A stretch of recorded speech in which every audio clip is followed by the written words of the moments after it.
आपको दिखाते हैं गाजीपुर के उस ढाबे के पास से मेरे सहयोगी विपिन चौबे की एक रिपोर्ट, जहां से सोनम रघुवंशी को गाजीपुर पुलिस ने गिरफ्तार किया है। पिछले लगभग 17 दिनों से जो मेघालय के शिलांग की मर्डर मिस्ट्री को सॉल्व करने के लिए मेघालय पुलिस कोशिश कर रही थी, उसमें सबसे बड़ा ब्रेक थ्रू ये मिला है कि इस पूरे मामले में जो सोनम रघुवंशी गायब थी उसको बरामद कर लिया गया है। उत्तर प्रदेश के गाजीपुर शहर के एक ढाबे से बरामद किया गया है और हम उसी हाईवे पर मौजूद हैं जहां पर ये ढाबा है। सबसे पहले हम आपको इस ढाबे के सामने वो बोर्ड दिखाते हैं जिसमें यहाँ से दूरी वाराणसी से महज 68 किलोमीटर की दूरी पर हम खड़े हैं और मेरे दाहिने हाथ में आपको वो काशी चाय जायका नजर आएगा जिस ढाबे पर बीती रात लगभग 1 बजे के आसपास सोनम रघुवंशी यहाँ पर पैदल चलते हुए आई, ढाबे वालों से मदद मांगी, बदहवास हालत में वो दिखी थी और उसके बाद ढाबे वालों ने उसे पानी पिलाया। उसने अपने घर वालों से संपर्क करने के लिए मोबाइल फोन मांगा और उसके बाद इंदौर में अपने घर वालों से संपर्क हुआ। उसके बाद उसके घर वालों ने ये कहा कि वीडियो कॉल पर हमारी बात कराइए क्योंकि हमें यकीन नहीं हो रहा है कि सोनम गाजीपुर कैसे पहुंच सकती है। वीडियो कॉल पर बात हुई और उसके बाद कहां पर जो ढाबे की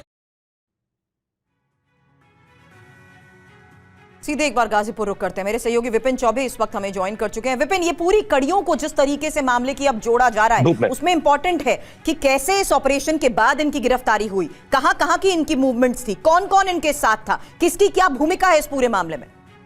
जब बिल्कुल इन्हीं डॉट्स को, इन्हीं कड़ियों को जोड़ना है और 3 राज्य के एक मर्डर मिस्ट्री और एक वो चेहरा जिसके सामने आने के बाद इन तमाम डॉट्स को कनेक्ट किया जा सकता है और उसके बाद ये साफ हो पाएगा कि सोनम ने आखिरकार इस लव ट्रायंगल में इस हत्याकांड को अंजाम क्यों दिया। खासकर तब ये अरेंज मैरिज थी, बहुत खुशी से उसने शादी की, लेकिन जिस तरह के बयानात सामने आ रहे हैं उसमें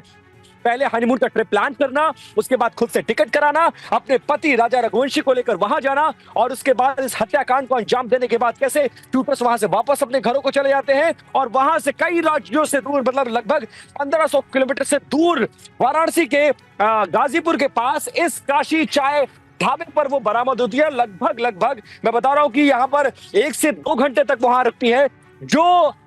ढाबे के संचालक है साहिल यादव, वो ये बता रहे हैं कि इस रास्ते से पैदल होकर वो आई थी, पैदल आई और बहुत बदहवास हालत में डरी सहमी और रो रही थी। आसपास ढाबे पे उस वक्त जो लोग चाय पी रहे थे उनसे मदद मांगती है, लोगों ने अपना मोबाइल फोन नहीं दिया तो फिर वो साहिल के पास पहुंचती है। इसी ढाबे पर साहिल ने पूरी बात जानने की कोशिश की, पानी पिलाया, अपना मोबाइल दिया, अपने घर वालों से उसने बात की, फिर घर वालों ने साहिल से बात की और ये कहा कि आप उसको कहीं मत जाने दीजिएगा, हम आ रहे हैं और हम पुलिस को इन्फॉर्म कर रहे हैं। फिर पुलिस आती है, लगभग 1 घंटे तक पूछताछ करती है और जो साहिल बता रहे हैं उसके मुताबिक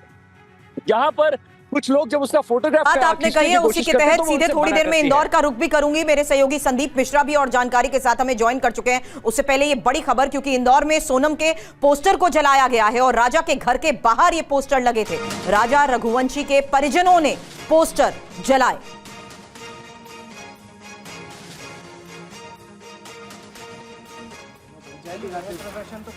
संदीप, परिवार वालों की तरफ से फिलहाल पूरे मामले पर क्या बताया गया है और क्या सोनम के परिवार से भी कोई बातचीत आपकी हो पाई?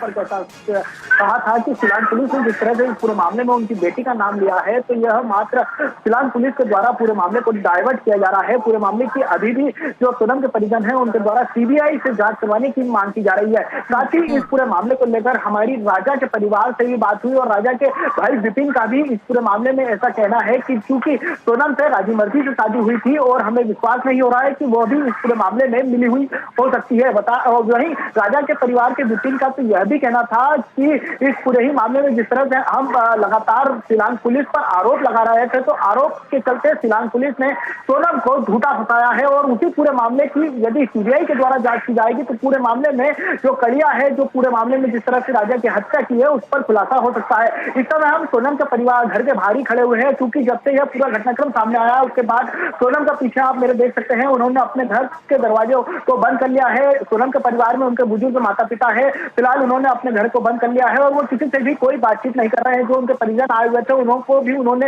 अपने घर वापस पहुंचा दिया है। साथ ही मीडिया से जब वो सुबह बात कर रहे थे तो बार बार एक ही बात दोहरा रहे थे कि पूरे ही मामले में जो सिलान पुलिस है वो यदि जांच करे तो अभी भी इस पूरे मामले में कई तरह के खुलासे हो सकते हैं।